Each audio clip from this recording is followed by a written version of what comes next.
Hooray to all the Bengal fans out there. No excitement, no joy. Back at it again.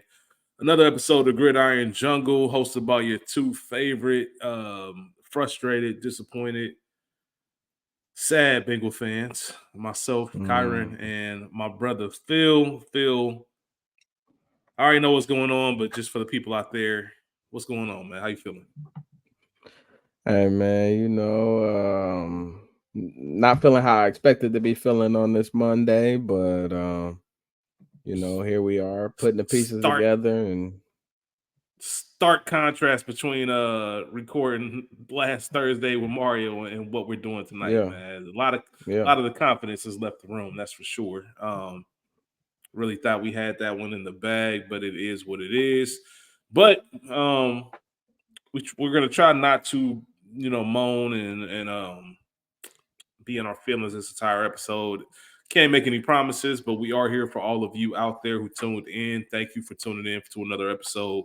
We appreciate you. We can't do any of this without you, and we mean that sincerely for everybody who takes the time to watch, listen, share. Everybody who subscribed to our YouTube page and to our audio feed, we thank you. We appreciate you extremely.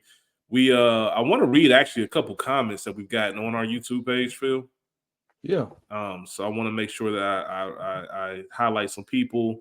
One is D Neeks 328. I think this is after the Ravens game. Yeah, so D Neeks hmm 328 commented, haven't felt this bad after a loss in a long time. Long all caps. Made me sick to my stomach. Shake SMH. We covered that, man. We definitely with you, D Neeks. If I'm mispronouncing that, just write in and let us know. Dutchy Killer V. That's your people. That's your cousin. yeah, That cousin. yeah, yep. Shout out to I figured as Dutchy, yep. much. Once I saw Dutchy, I figured, man, what up, cuzzo? Dutchy Killer V commented, "Who They Nation, we got to stay strong." That was after the Ravens game as well. I love the optimism. We'll talk about optimism this episode actually, and then Man. last week for the Browns game, we had Jayhawk9 who commented, I'm a diehard Bengals fan and been my whole life. I took my wife and daughters to the game, and as soon as Watson went down, Browns fans erupted with cheers. It was crazy to me. My wife and daughters were so confused I couldn't stop laughing because they were like, "Who would they be cheering, or why would they be cheering?" Right. LOL. Yeah, LOL. Anyway, they cheered as loud as if it was a touchdown. It was pretty hardcore.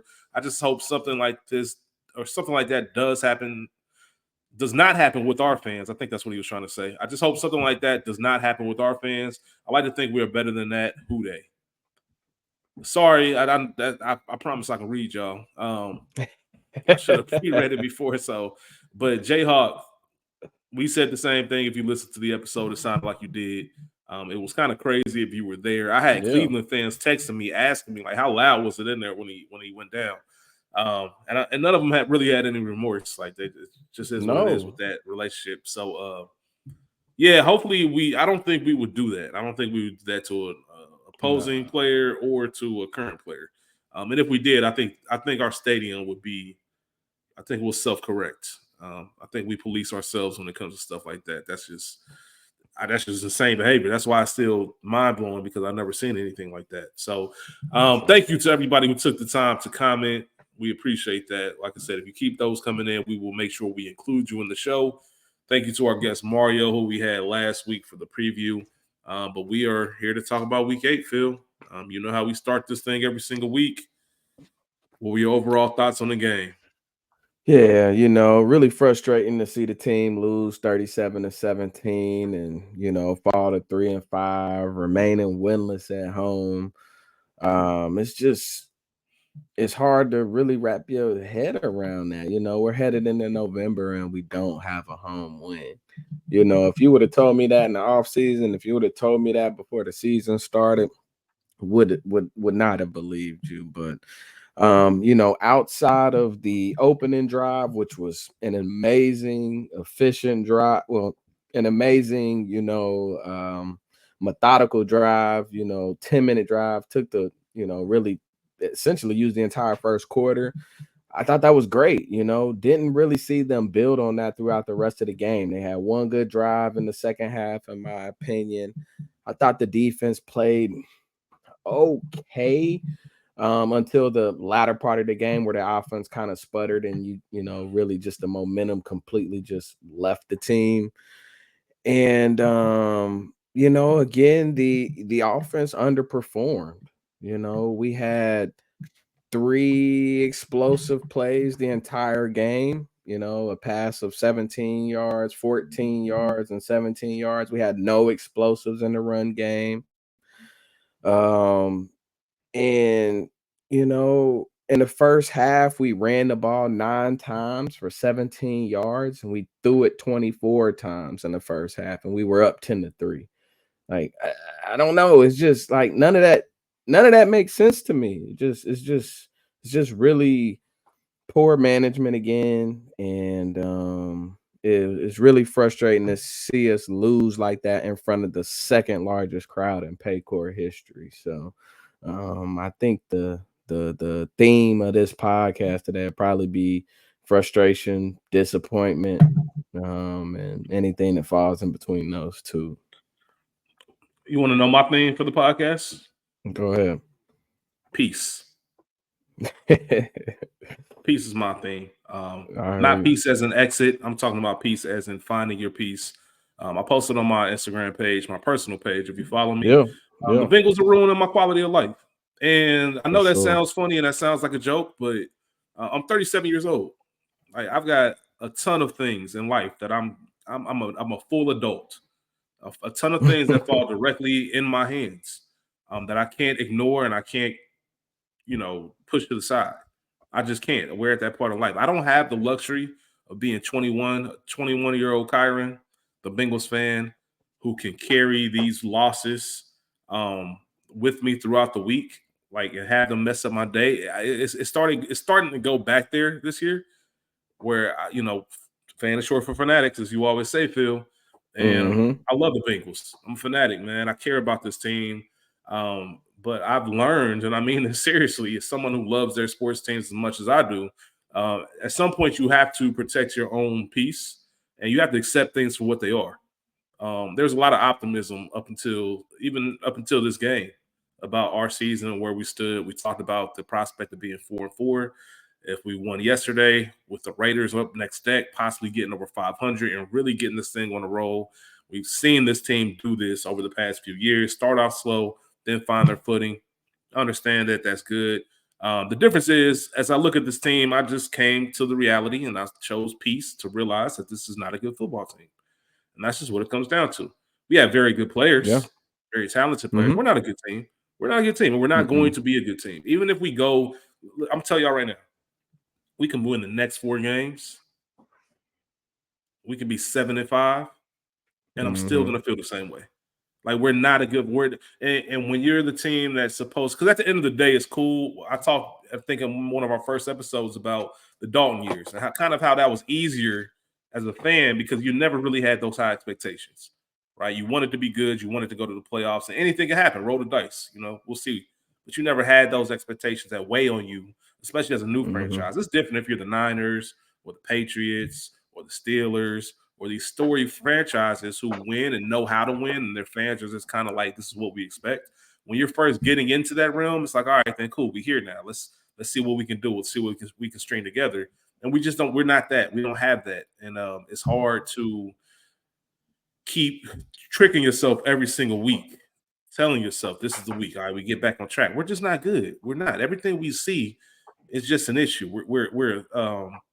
And I don't like using this word because I think playing football is one of the hardest things you can do physically and mentally. Um, I try not to call people soft, especially as somebody who's not playing the sport. But in relation to football and the NFL and the fact that there are 32 teams, they're soft. They're in the bottom half of the when it Hmm. comes to toughness. They're just a soft team. I For, mean, that's just what it comes for down to. sure. You know, that has nothing to do with their manhood. I mean, as a whole, we have tough players, just like we have good players, but we are a soft team, and that's Yeah. just what it is. Um, and that's just what I walked away with yesterday. It's one thing to lose, and we've had those losses where, we talk about the Chiefs game this year. all right, then we still know how to play. We still can hang in there. Well, guess what? The Chiefs aren't that good either. I know they're undefeated, but they're really not that good offensively. They win games like that. That's a skill. Learning how to win close games, that's a skill, and the Chiefs has mastered it. But they're also not an explosive team. There are talks of other teams in the AFC being the best. But I just don't understand how we have this much talent and just aren't prepared to come out, or we just kind of so lackadaisical. There's no Mhm. fight, there's no fire, there's nobody that just wants to, riled up or just sick of losing. Yeah. Like just losing I stuff. And mean, I ain't heard one. I ain't heard one word about no players only meeting. Like everybody just like, all right, cool. Like on the next year, I, we got a higher percentage of a top 10 draft pick right now than making the playoffs. yeah. I mean, I said it at the big. I said it at the beginning of the season. This team has no leader. You lose DJ Reader, you lose Joe Mixon, you lose Tyler Boyd, you lose those guys that kind of had that edge, that kind of had that fire about them, that had that rah-rah aspect. I mean, this is at the end of the day, this is football. These are gladiators. These are guys that you know need to be fired up. Like this is not a game. Like, yes, I love to see the calmness and the poise that Jaden Daniel plays with, but you can't have a team full of just, mild mannered, nice guys. You need that Vontez perfect. You need that person that's going to be rough around the edges. That's going to have those difficult conversations. That's going to lead the charge. Because at the end of the day, this team was previously winning in spite of Zach Taylor. This team now, right now, without having those leaders on each side of the ball, cannot overcome the situations that Zach Taylor puts them in and the play calling that Zach Taylor is making. Like this team is really good, but it's being led by someone who should not be in that role. So I've seen really good teams in sports and in professional settings and sales settings that go nose diving into the ground because of poor leadership. It can happen in any industry. And it's frustrating when you see it in with a team with this much talent. Yeah, we could talk about guys not getting paid and contracts and the Bengals being cheap and this, that, and the other. But at the end of the day, this team has the players to be a really, really good team. We aren't talking this way and down on this team after being so high on them because something changed with the personnel. You know what I mean? Like this is the same team that we have Super Bowl aspirations for. So at the end of the day, in my opinion, with the exception of maybe the defensive line or the cornerback room, it's not the talent. The talent is there. It's just other factors. In my opinion, the main one being the person that's leading the charge. And that boils down to Zach, and I'm sure we'll talk about some of that decision making as if we talk about the game in detail, which whew, Well, there's a couple things to yeah. talk about, but yeah, absolutely. Starts at the top. I mean, that's just what it comes down to. And I don't even like to be. It's almost cliche to jump on the "we hate Zach Taylor" train. Hating the term of football, obviously. But Hey, as far as I a was person being calling for lead this Zach to team, be fired when we were winning, so yeah. As far as somebody leading this team with this much talent, listen, the NFL is you have a very short window, very short shelf life to get things done. It's rare. Some of these dynasties and some of these things we see, it's rare, for them to extend the way, that Patriots thing was an anomaly. To have two separate dynasties within a 20-year range, that's an anomaly. That doesn't happen a lot. I don't have to tell Bengals fans that because we haven't. There's only 3 times we've been to a Super Bowl. So it's hard. It's hard to do it. So when you know it's hard, and you have a young team, and when you had Joe in his rookie contract with these young receivers, that's your opportunity to go in there and just say, all right, what do we need absolutely to win? What do we need to do to take our egos out of it? Because it'd be one thing if everybody just wanted to win. Like that's what you see in Detroit right now. Everybody just wants to win. Nobody cares about the credit. A lot of teams, and I think we're one of them right now, they want the credit for it. I think Zach wants to prove to everybody he's a good coach and that he can win. He can win the big ones and do all this other stuff. Versus just saying, what do I need to do this week to win this game? Um, He's not in my opinion, he's not the right person to be leading this team. Just from a preparation standpoint, like we don't look prepared. X's and Mm-mm. O's is one thing, but we just don't look like we're ready to come out and play football on Sundays, right? Or we don't know what happens. How are we going to respond when we get punched in the mouth? Now the fight change. Mm-hmm. Like they ain't gonna roll over. They punched us. All right, Yeah. cool. We got a response for Yeah. it. And that comes with the practice week, man. That comes with your training. That comes with discipline. I think there was a quote. I might butcher it. Um, the more you, what was it? Uh, the more you sweat in training, the less you bleed in war, Okay. or something like that.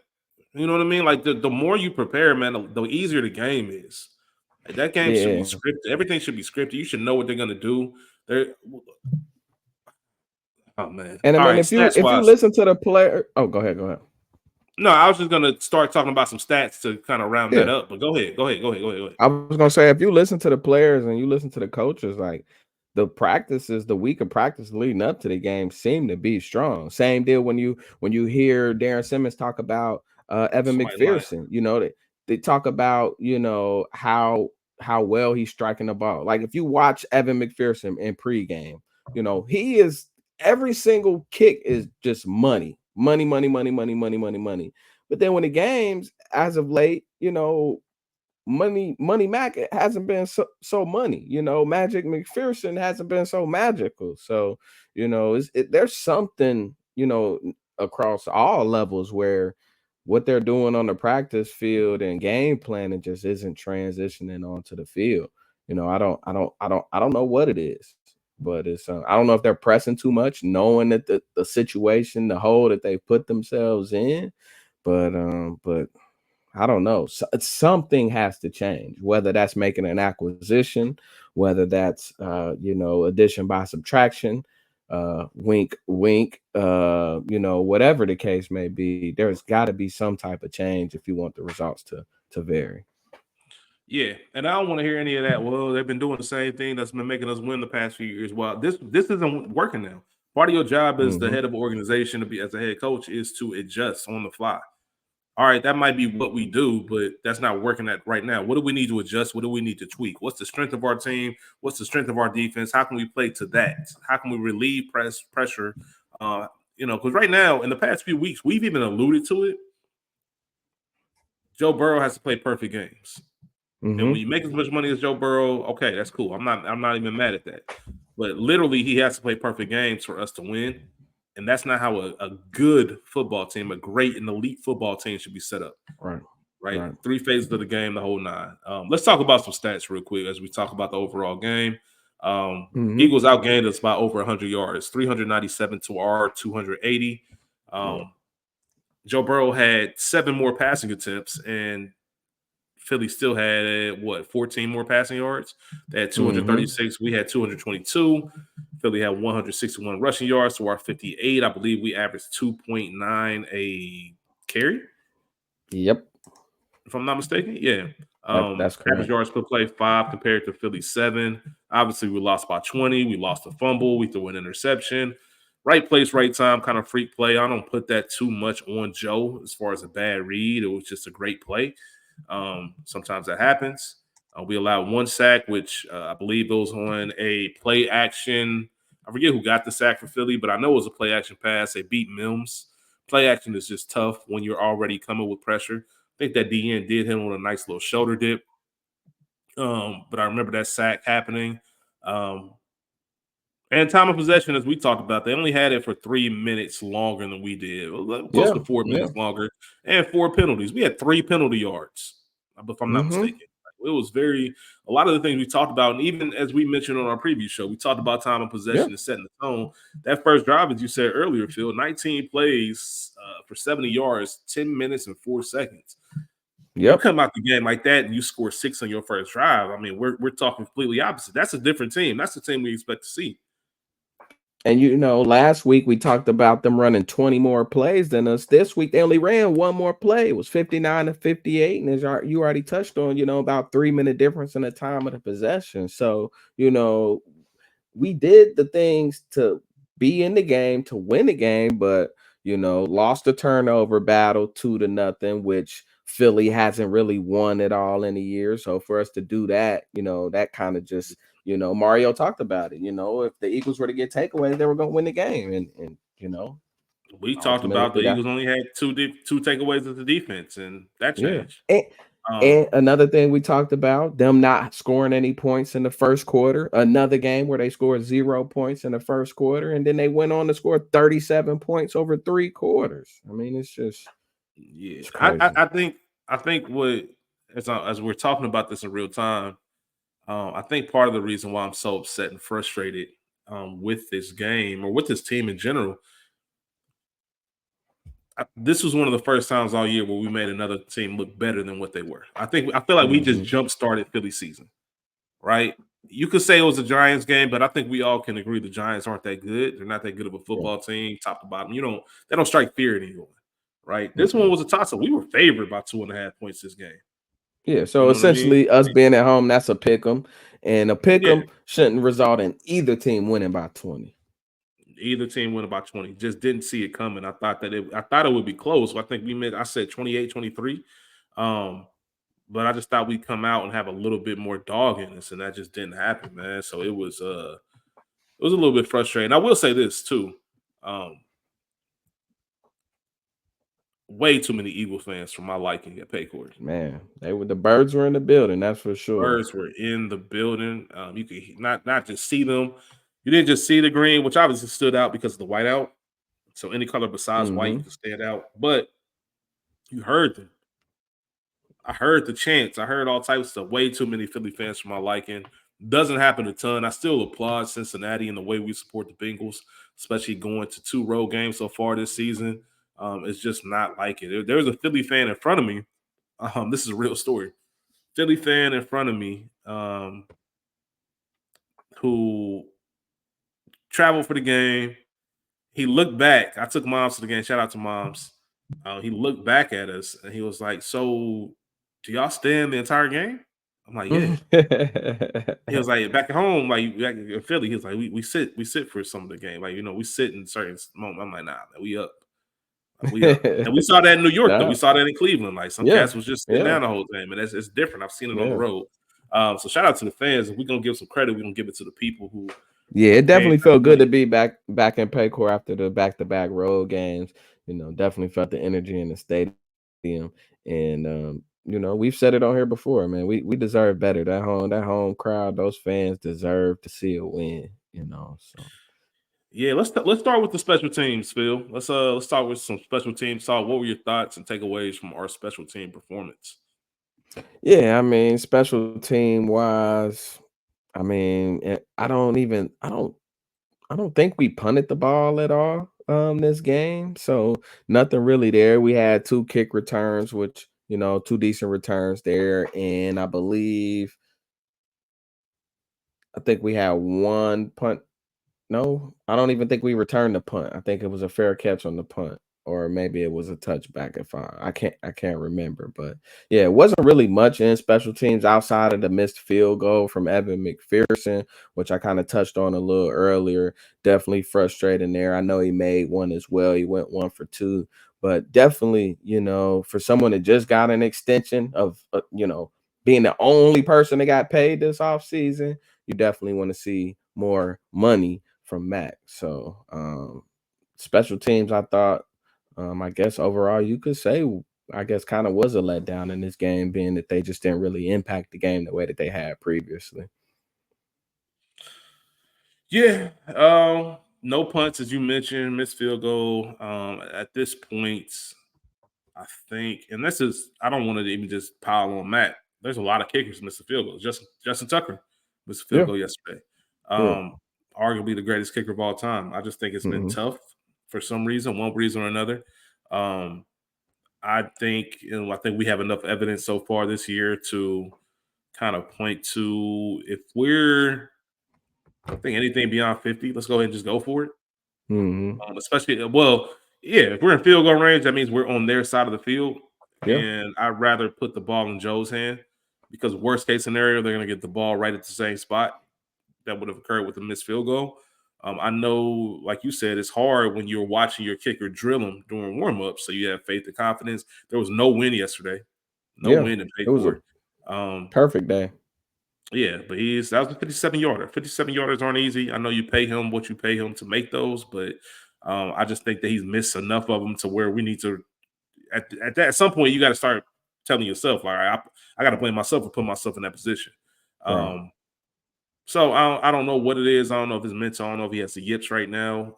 But if I'm the coaching staff, anything 50 and out, nah, let's go ahead and just put it on. Unless we're looking at 4th and 17 or something goofy like that, let's just go right. ahead and try to see what we can do. Uh, that's really it, special teams wise, as you mentioned. Let's talk about the offense. What were your takeaways from the offense? I know we talked a little bit about it. I know there's some questionable calls that you wanted to discuss. Let's get into it. Yeah, I mean, definitely you want to see more efficiency from the offense, especially in a game like that where I think we only had eight. I guess you could really say eight possessions the entire game.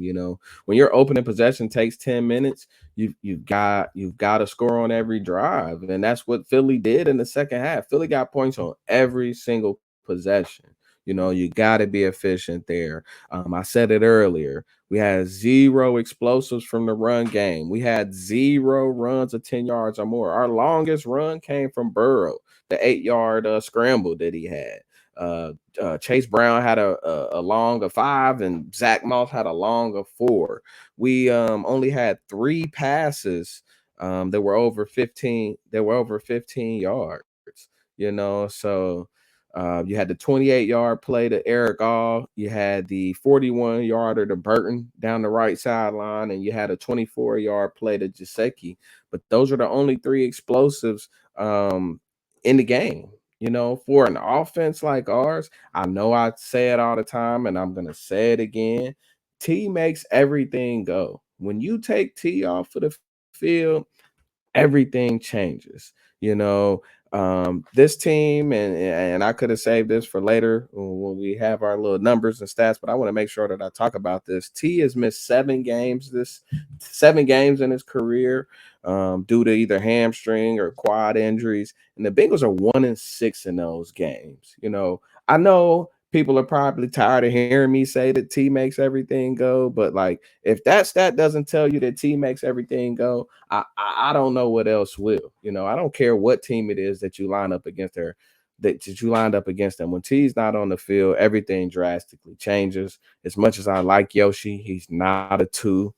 Um, Staying on the offense, Bengals wide receivers not named Jamar Chase this weekend had 95 snaps for 7 targets, which equated in 2 catches for 45 yards. And one of those catches was the Burton catch for 41 yards.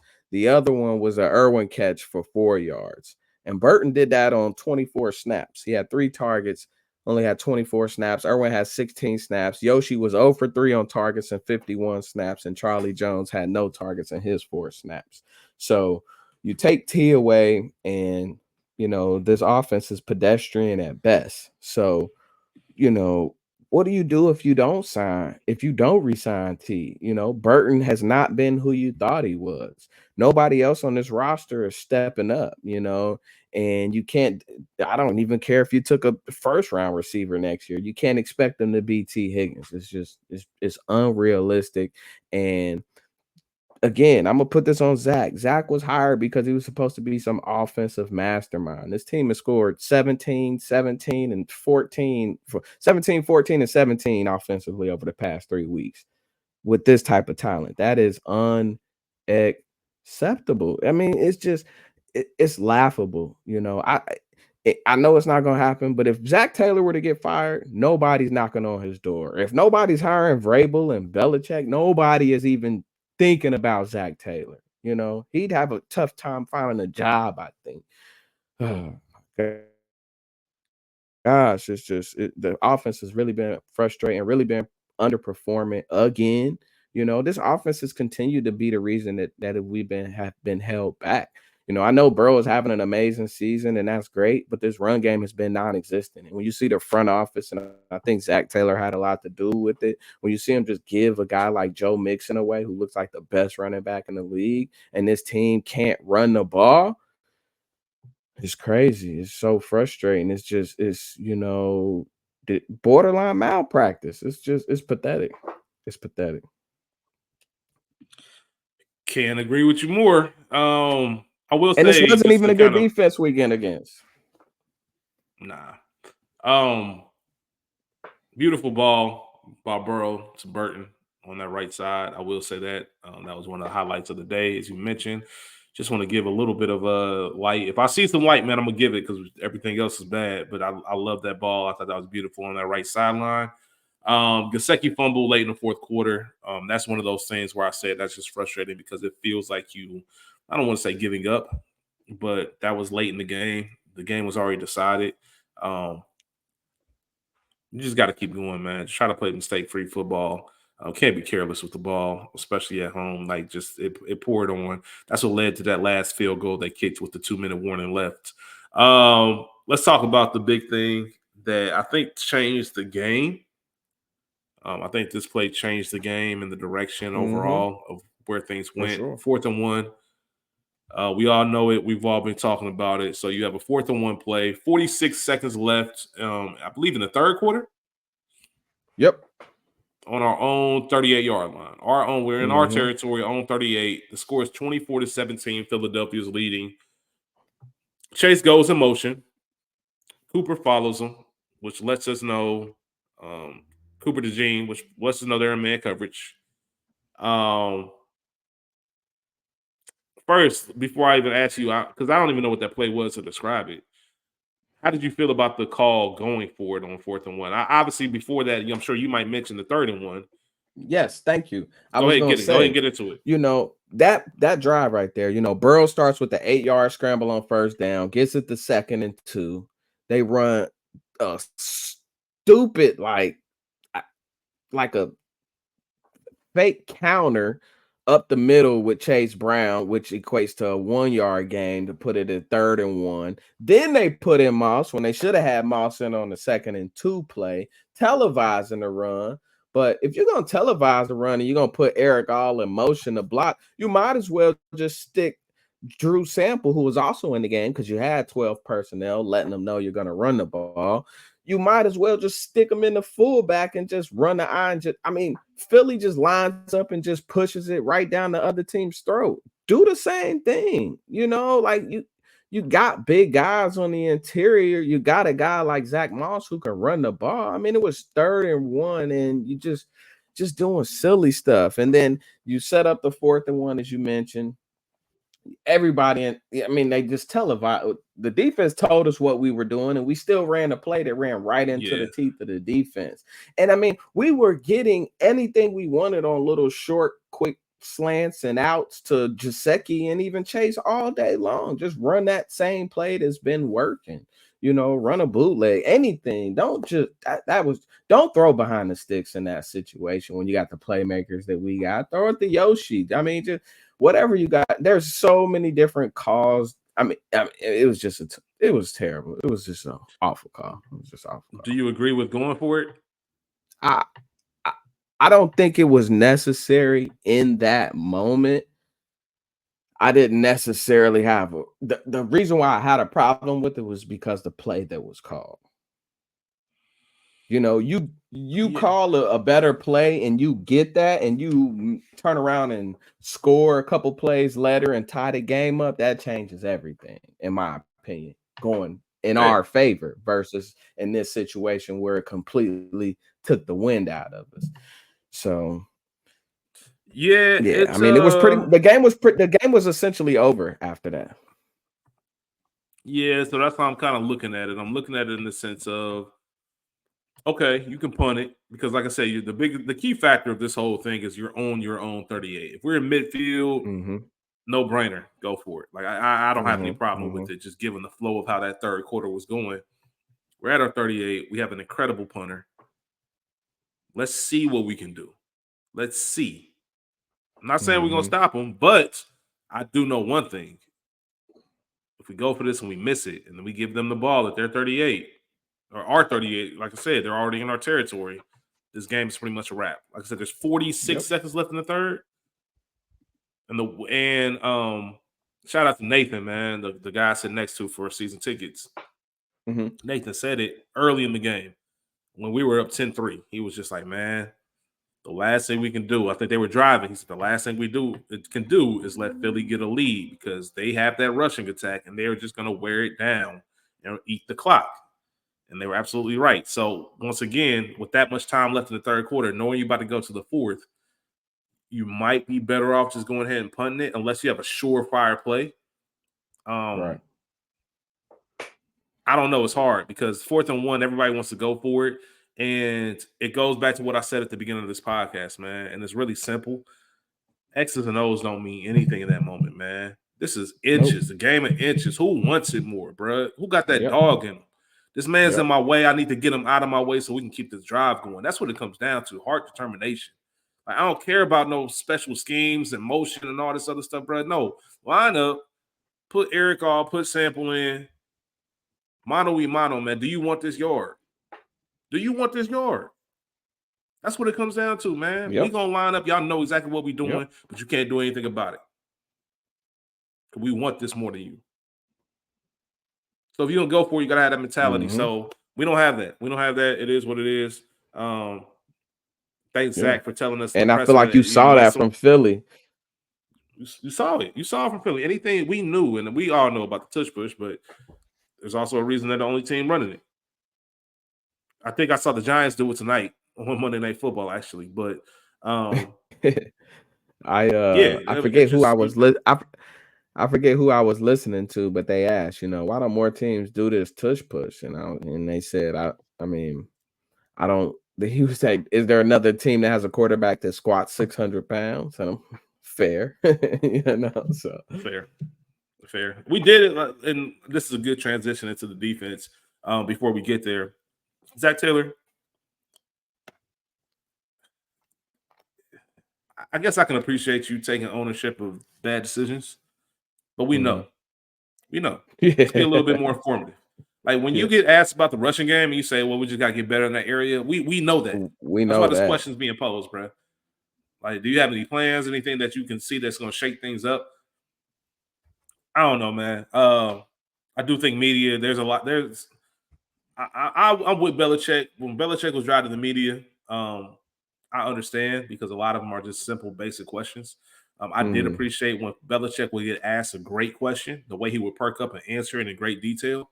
I don't even know if Zach has that kind of a football mind, but we know we need to get better. You've never seen anything impressive from him. You've never seen great recall. You've never, there's no quotables in any of his speeches, pregame, postgame, nothing. There's nothing. Is he a nice guy? Yeah. Sure. Let's get to the defense. Let's land this plane. Let's talk about the defensive side of the ball. All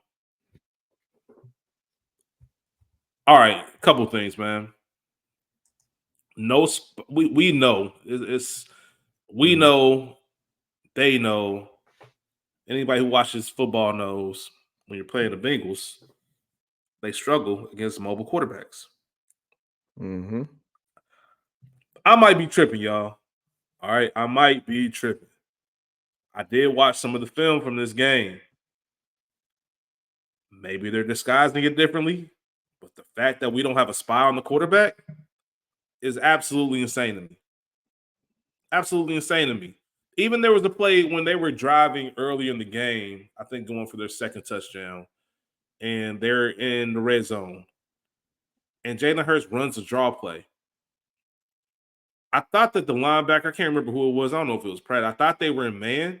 I thought he had his eye on Barkley. But when I saw the player that came out to him, that was the offensive lineman. He shifted over to the left like a running back was floating out, which made me think like you can't be spying on the quarterback because you go with the quarterback. That is your guy. And there were way too many open lanes for us to know that we struggle with mobile quarterbacks and to not have a plan to have a spy on Jalen Hurts when we know this is a team that likes to run him and likes to run quarterback draws. That was absolutely insane to me. I just don't. I would love to know. This is why I talk about those press conferences because I want to know the information like that. Like, what am I missing? Like, did you guys disguise it? Whatever you did, it didn't work. So I'm just curious to know why you wouldn't do that. If I know, yeah, right. And I get going into it not wanting to do that maybe, but after he scores the first rushing touchdown and then the second rushing touchdown and then goes to score a third rushing touchdown, I mean, like at no point you think to like it's just Or just crazy, picking up you big know. plays, even the non-touchdowns, just picking up plays when he needed to. There was a play early Mhm. in the game, like on the third down, and he just had a lane up the middle. It might have been second down, but he had Yeah. a lane up the middle. That's just odd to me. That's insane. Like it just really doesn't make sense. I Yeah. talked about that pass to Devontae Smith. We're just making people look better than what they are. Like respect, it was a good Mhm. play, but DJ Turner, you got cooked. Yeah, Like I mean, Jalen dropped I it where think it needed to go, but DJ was there to make a play on it and just didn't get your head yeah, around. Uh, yeah. or no, I'm sorry, not DJ, Jordan Battle. That was Battle. That was Jordan Battle. Battle, yeah, yeah, Yes. and Yeah. Hurst turned in his best game. I mean, he Of went course, 16 because for he played he went us. 16 for he went 16 for 20 and still threw for more yards than Burrow. I mean, granted, it That's what was I only 2 said. yards more, but Burrow threw the ball 37 times. That's what I'm saying, man. It's insane. It's insane. But that Devontae Smith pass, that was kind of the nail in the coffin. That's when I knew, all right, Mhm. this was kind of over. I still had some faith, but I knew that one was over. Um, Yeah. Credit to the goal line stand. I watched the overhead view. It did look like the ball crossed the plane. You can't always be that confident in the overhead view. I know there's a little bit, overhead angle might be changed a little bit, but it did look like it crossed the plane. But I do think that was an impressive job by the Bengals to stop them on a couple different plays. That tush Mhm. push is just hard to stop. If you notice, Jalen Hurts just picks a side. A lot of people like to attack the middle, but he's not sneaking straight forward. He's picking the side and going from there. Obviously, getting pushed from the back. I think you need to. Um, I don't want to sit here and talk about how to stop the tush push because it's very rare that you can stop it. But you Right. definitely need some linemen that are pretty much falling. It's listen, whatever. It don't matter because that play is foolproof. Um, but the one thing that we've been doing a lot this season that I'm not really understanding is our coverage in the middle of the field. I talked about it earlier about the coverage in the flats, but we still have that same problem in the middle of the field. I don't think I've seen it this bad since the Washington game, where it felt like every play they Mhm. needed, they hit right. They just found that soft spot in the zone. Yeah. There Yeah. was a play, for example, it was 2nd and 8 on the Eagles' first drive, and AJ Brown got over 20 yards. We were running cover two. We were running cover two. Um, AJ found the soft spot in the middle of the field. AJ Brown, I mentioned Mhm. everybody, not Johnny Wilson, not somebody they didn't do too much for him. This is AJ Brown, one of the Right. best catch and run receivers in the league. Somebody you should know where he's at on the field at all times. He found the soft spot in the middle of the field, just past Jermaine Pratt. Um, 2nd and 8 goes for 20 plus yards, and that's been kind of the story of what the middle of the field looks like for us this season. And Mhm. it's odd to me because I know I just mentioned Jermaine Pratt, who was over in that area, but Logan Wilson over the years has done a really good job when it comes to covering the middle of the field. He runs with the receiver. It doesn't really matter how deep it is, right? I know a Mhm. lot of those linebackers are told to cover maybe the from 8 to 12 yards, 10 to 15 yards, whatever the assignment says, and I get that. But Logan always used to do a good job. If the tight end or whoever slot receiver is still going, I'm going too. Because what's going to happen is they're looking. He understands they're going to look for this zone, the one area in the field. The safeties are occupied up top. Linebackers are too short. Quarterback can squeeze it right in there. And he got a lot of Mhm. interceptions that way because of that Yeah. great coverage. And I don't know Mhm. why. I don't know if that's naturally who he is or if he was being taught that in practice. I don't know why we don't do the same. I just don't understand it, man. It just and listen, a lack of a pass rush does not help the issue. That's the one thing about the Mm-mm. game yesterday. Jalen Hurts had enough time to do whatever he wanted to. He could have made We had three lunch. three pressures the entire game. Yeah, but it just is. I don't know, man. I've seen, and I guess this is my last point to this whole game. I've just seen us play better and do things better. The stuff we're struggling at, I've seen us do well, Mhm. and it's not Yeah. necessarily No, for personnel. sure. Like, and that and I guess that's what I'm trying to really. I'm Yeah. having a hard time wrapping my head around that part. Yeah, I talked about the lack of explosives on offense. On the defensive side, we gave up 5 explosive runs over runs over 10 yards, and we gave up 7 completions, 7 explosives in the passing game, which is over 15 yards. So for us to only have 3 and give up 12, that's really frustrating there. Trey Hendrickson going up against Fred Johnson that we talked about in the lead up show did probably had his worst game of the season. Fred Johnson probably had the best game of his career. And, I said it earlier, allowing 37 points over the last 3 quarters was just really, really frustrating. The only player on the Bengals defense to have a PBU, a pass broken up, was Logan Wilson, who you talked about earlier, having good coverage skills. But Cam Taylor-Britt was targeted 7 times, gave up 5 receptions for 64 yards, including a 23-yard pass. He gave up 3 first downs. And he was probably picked on the most, which if that's supposed to be your CB1, as we've talked about, that's really frustrating. DJ Turner was only targeted 1 time. He gave up 1 reception for 9 yards, and that was against Devontae Smith, who was, him and AJ were both really strong yesterday. So really, really frustrating to see that type of performance, especially given the way that the defense had been playing. So I don't know. Just got to continue to try to get better there, because I'm not overly confident that this team, as they're currently playing, can just show up and beat the Raiders. I just don't feel that way. Sounds crazy to say, right? Yeah. I don't know. I think we can. Yeah.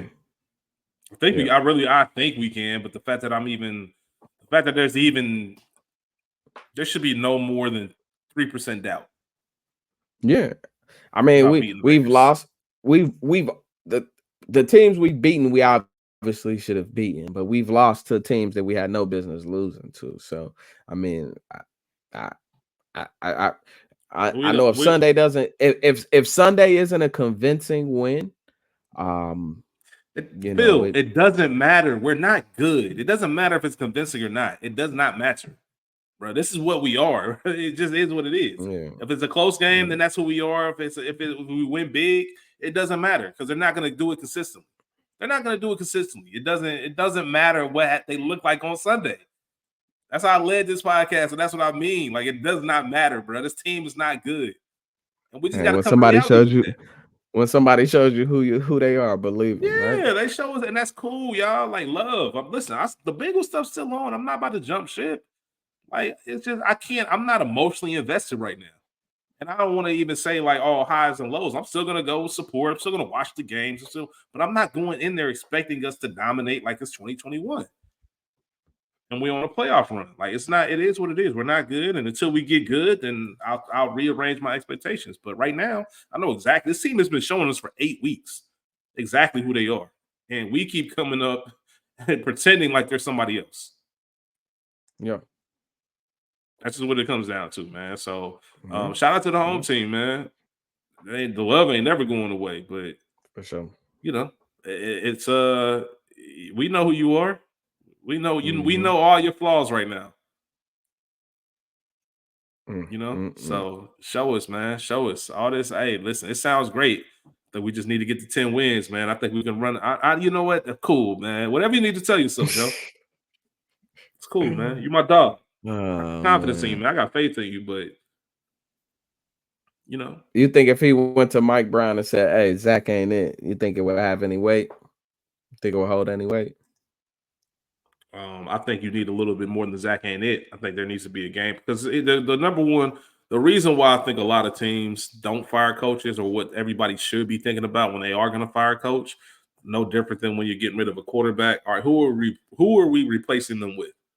You cannot tell me that Mike. You can't tell me that Mike Vrabel or Bill Belichick doesn't immediately come in and make this team better. You just cannot.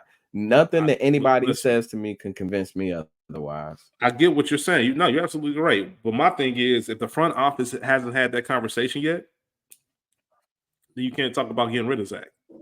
I don't care who comes in your office and say you can't make that decision hastily. And I just don't have confidence in our front office to get it right. I don't feel they're going to hire some coordinator the same way they hire Zach, instead of a proven culture builder. That's what we need. We need culture, because those are, like I said, that's the same way I talk about the Chiefs and winning close games, and the way Andy Reid has adjusted that offense. Everybody still thinks of the Chiefs, and they think of the Tyreek Hill, Travis Kelce, Mahomes bombing it out. Like it's not that it hasn't been that offense for a while, but Andy Reid still prepares because he knows what he needs to do week to week to win. Mahomes don't have to throw for 300 every week. He's not that quarterback this year. He's not good. He's not playing good this year at all. But yet they're still undefeated. Why? Because he knows the strengths of his team and he knows how to actually execute a game plan. And it's just that simple. That's we don't have that. We don't have a culture builder, man. We just have somebody who's out there just playing coach, man. Zach Taylor dressed up as a coach for Halloween, bro. That's what's going on. He's been doing that he's been having the same outfit, man. He just keeps it on all year round. Like it is what it is, man. Like I said, they just this team they showing us, and that's I'm not mad at it. Thank you for showing us who you are. I get to choose my expectations carefully. Let's go ahead and beat the Raiders. Let's get to 4-5. Let's have these conversations. Oh, hey, we can pull a couple together and get back in. All right, man. All right, cool. Sure, man. Best of luck. We will not be getting an email this year about home playoff tickets. I guarantee you that. There will be no playoff games. No, will not be. That's not happening. There will be no January discussion about, hey, man, we playing Buffalo. You trying to make that? Nope, we ain't going. We ain't going to be there. We ain't gonna be there. Not playing like this. We ain't gonna be there. We got the talent for it, but we ain't gonna do it. We ain't gonna be able to string it up together. Listen, I'm telling y'all right now. Trust me. We're about to sign off. I'm telling y'all, we're gonna have a game here in the next couple of weeks where we look great. I'm telling you. We might even string 2 or 3 of them together.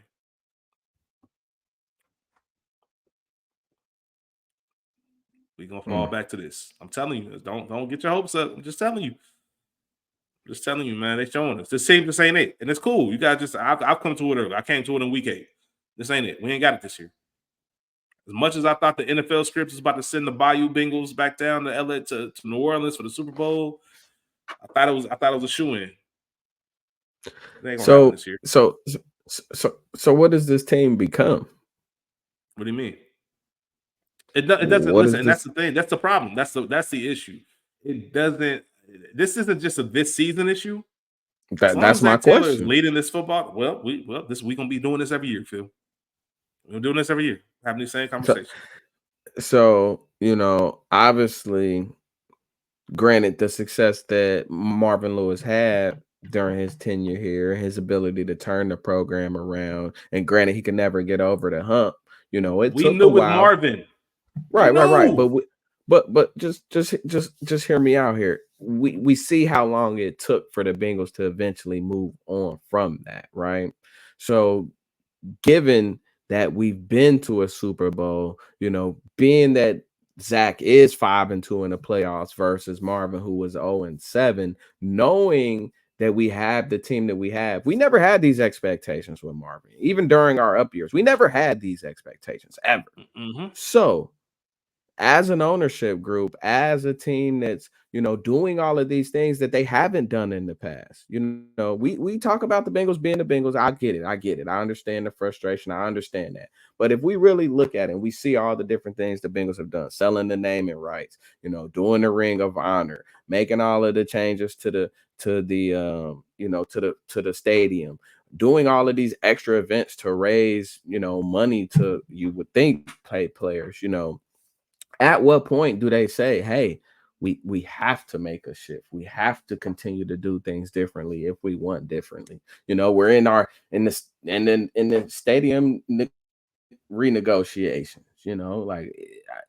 I don't think you can keep just pissing on fans and tell them it's raining. I just don't think that that's going to be accepted by the fans as it had been previously. Our expectations have been raised.